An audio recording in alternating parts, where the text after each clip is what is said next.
হবে রাজনৈতিক ভোট পাওয়ার জন্য রাজনৈতিক নেতাদের ভাষা পর্যন্ত পরিবর্তন হয়ে গেছে। সর্দার আমজাদ আলী কোনোদিন হাওড়ায় দাঁড়িয়ে এ ভাষায় বক্তৃতা করেননি কংগ্রেসের নেতা মুসলিমদের মধ্যে দাঁড়িয়ে। আমি আব্দুল মান্নানকে কোনোদিন এ বক্তৃতা করতে শুনিনি যে বক্তৃতা আজকে তৃণমূল কংগ্রেসের নেতারা করছেন। আমাদের প্রয়াত রাষ্ট্রপতি প্রণব মুখার্জি মুসলিম অধ্যুষিত জঙ্গিপুর কেন্দ্র থেকে নির্বাচিত হওয়ার জন্য কোনোদিন ফেজ টুপি পরে কারোর সামনে গিয়ে বক্তৃতা করেননি। বহরমপুরে 60% বেশি মুসলিম অধ্যুষিত একটি লোকসভা আসনে বারবার নির্বাচিত হয়েও কোনোদিন অধীর রঞ্জন চৌধুরী এই ভাষায় হিন্দুদের আক্রমণ করেনি। আজকে যে পরিস্থিতি সামগ্রিকভাবে পশ্চিমবঙ্গে তৈরি হয়েছে, র্যাডিক্যালাইজেশন যেভাবে বেড়েছে, আজকে আমাদের শিবপুরের মন্দির তলায় দাঁড়িয়ে একটা 13 বছরের বাচ্চা ছেলে ঝগড়া করতে করতে তার বন্ধুকে বলছে যে তোদের সব কটাকে শেষ করে দেবো, তোরা কাফের। এই অবস্থা আজ থেকে 10 বছর আগে পশ্চিমবঙ্গের ছিল না, কিন্তু পশ্চিমবঙ্গে এই অবস্থাটা করা হয়েছে এবং তৈরি করতে দেয়া হয়েছে। আমাদের রাজ্যের যিনি মুখ্যমন্ত্রী আছেন তিনি নিষিদ্ধ সংগঠন সিমির প্রতিষ্ঠাতা সভাপতিকে রাজ্যসভায় পাঠিয়েছিলেন প্রধানমন্ত্রীর আপত্তি সত্ত্বেও। আমায় নির্বাচনে জয়ী হতে হবে দিনের শেষে। যদি না জিততে পারি, সংখ্যাগরিষ্ঠতা না পেলে কোনো রাজনৈতিক দলের সংসদীয় রাজনীতিতে তত বেশি গুরুত্ব থাকে না। At the end of the day আমাকে ক্ষমতা দখল করতে হবে। প্রত্যেকেই জিততে চায় এবং জিততে চাওয়াটা কোনো অপরাধ নয়। আর রাজনীতি হরিনাম সংকীর্তনের দলও হয় না, পলিটিক্যাল পার্টি ব্যান্ড পার্টিও হয় না। সুতরাং সে তার মতো করে কৌশল করবে, নির্বাচনের কিভাবে লড়াই করবে সেটা ঠিক করবে। কিন্তু একটা জায়গায় গিয়ে মানুষকে থামতে হয়। আজকে ধর্মান্ধ মৌলবাদী ফ্যাসিজমের কাছে আত্মসমর্পণ করে গেছে তৃণমূল কংগ্রেস। আজকে পশ্চিমবঙ্গে যে সরকারটা আছে এটা কার্যত আর কোনো সরকার অবস্থায় নেই। এটা গভর্ন করবার সমস্ত ক্ষমতা হারিয়ে ফেলেছে। এই জায়গা থেকে বের করে আনবার জন্য বড় সংঘর্ষ হবে। যারা মনে করছেন এই লড়াইটা খুব মসৃণ হবে, অতটা মসৃণ নয়। আমরা অতীতে গল্প শুনি, গল্প পড়ি, যারা যারা এগুলো পছন্দ করেন, এটা নিয়ে পড়াশুনো করেন। এই যে আমার নামের পাশে ভট্টাচার্য পদবিটা আছে, অজয়দার নামের পাশে নন্দী পদবী আছে, সমীরের পাশে পাল আছে, সঞ্জয়ের পাশে সিং আছে।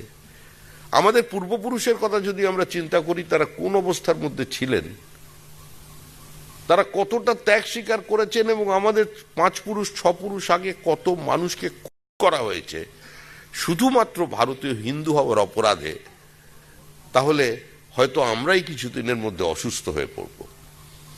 ফরিস্তার বিবরণ অনুযায়ী তিনি যে সংখ্যা দিয়েছেন যে ভারতীয়র সংখ্যা সে সময়, এবং স্বামী বিবেকানন্দ সেই 60 কোটিকে কোট করেছেন তার লেখায়, আজকে সেই সংখ্যা কিন্তু ভারতবর্ষে পরবর্তীকালে পাওয়া যায়নি।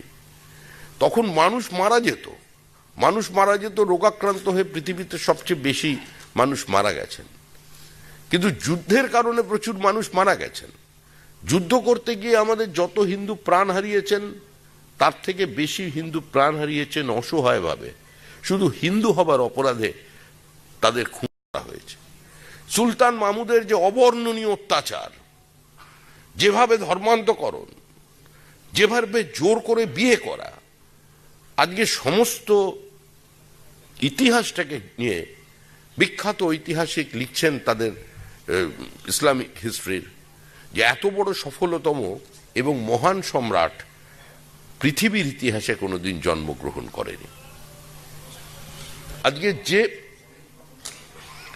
আমরা যাদের নিয়ে আলোচনা করছি, যাদের নিয়ে কথা বলছি, আমাদের টেক্সটে কি আছে? একটা মামলা হয়েছিল, কেন থেমে আছে আমি জানি না। আমি সকলের কাছে আবেদন করছি করার, যে সৈয়দ আহমদ খাঁ প্রথম দ্বিজাতি তত্ত্বের বীজ বপন করলেন, যে সৈয়দ আহমদ খাঁ প্রথম মুসলিমদের ইংরেজি শিক্ষায় শিক্ষিত হবার জন্য আবেদন জানালেন, এবং যিনি বললেন হিন্দু মুসলমান দুটি পৃথক জাতি একসঙ্গে বসবাস করতে পারে না, মুসলিমদের জন্য আলাদা হোমল্যান্ড চাই, এবং পরবর্তীকালে যার অনুপ্রেরণায় ভারতবর্ষের বিভিন্ন জায়গায় সেপারেট মুসলিম হোমল্যান্ডের দাবি শুরু হয়ে গেল এবং একদা সেকুলার জিন্না, কংগ্রেসের নেতা জিন্না পরবর্তীকালে রাজনীতিতে কোণঠাসা হয়ে পরিবর্তিত পরিস্থিতিতে তিনিও আজকে ইসলামকে তার হাতিয়ার হিসেবে বেছে নিলেন এবং দাঁড়িয়ে হঠাৎ ভারতবর্ষে বক্তৃতা করে বললেন যে সেদিনই পাকিস্তান জন্ম নিয়েছিল যেদিন ভারতবর্ষের কোটি কোটি হিন্দু ধর্মান্তরিত হয়ে মুসলমান হয়েছিল।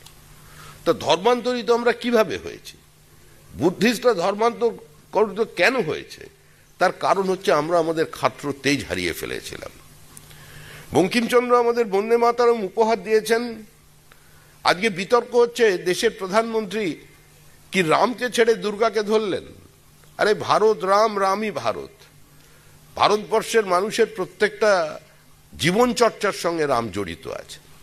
এই যে আমরা বাঙালিরা কালী পুজোর আগের দিন 14 শাক খাই, কেন খাই? কারণ রাম ওই দিন ফিরেছিলেন এবং রাম 14 বছর বনবাসে গিয়ে ওই ঘাস পাতা খেয়েছিলেন, সেই জন্য আমরা 14 শাক খাই। আমরা যে দুর্গা পুজো করি অকাল বোধন, সেটাও তো কথিত অর্থে রামেরই পুজো। তো বঙ্কিমচন্দ্র চট্টোপাধ্যায় যদি তাংহি দুর্গা দশপ্রহন্ন ধারিণী এই শব্দটা লিখে থাকেন, তিনি নির্দিষ্ট কারণে লিখেছেন, একটি নির্দিষ্ট যুগ সন্ধিক্ষণে লিখেছেন যে সেই মুহূর্তে একটা ক্ষাত্র তেজের প্রয়োজন ছিল, একটা জাতির আত্মসচেতনতা, আত্মমর্যাদা এবং আত্মপরিচয়ের প্রয়োজন ছিল। তার জন্য তিনি দেবী দুর্গাকে নিয়ে এসেছেন। পরবর্তীকালে 80-র দশকে একটি বিতর্কে বুদ্ধদেব ভট্টাচার্য বলেছিলেন যে বঙ্কিমচন্দ্রের মতো একজন পৃথিবী বিখ্যাত ঔপন্যাসিক, সার্থক ঔপন্যাসিক কি করে আনন্দমঠ লিখলেন, এতেই আমি সবচেয়ে বেশি আশ্চর্য হই। আরেকজন নেতা যিনি বুদ্ধদেব ভট্টাচার্যের ঠিক উল্টো দিকে ছিলেন তদানীন্তন কংগ্রেসে, সৌগত রায়, উনি বললেন বন্দে মাতরমের মধ্যে একটি সাম্প্রদায়িকতার গন্ধ আছে, পুরো বন্দে মাতরম গানটা গাওয়া উচিত নয়। 90-এর দশকের শুরুতে দিল্লিতে ক্ষমতার পট পরিবর্তন হয়, সেখানে মদনলাল খুরানা আসেন। মদনলাল খুরানা তিনি সবকটা স্কুলে বন্দে মাতরমকে বাধ্যতামূলক করে দিলেন। ভারতের জাতীয় কংগ্রেস, যারা আজ পর্যন্ত স্লোগান দিয়ে চলেছে বন্দে মাতরম, সেই কংগ্রেস নেমে বিরোধিতা করলো। তাদের বক্তব্য হলো বন্দে মাতরম সঙ্গীতটাকে বাধ্যতামূলক করা যায় না।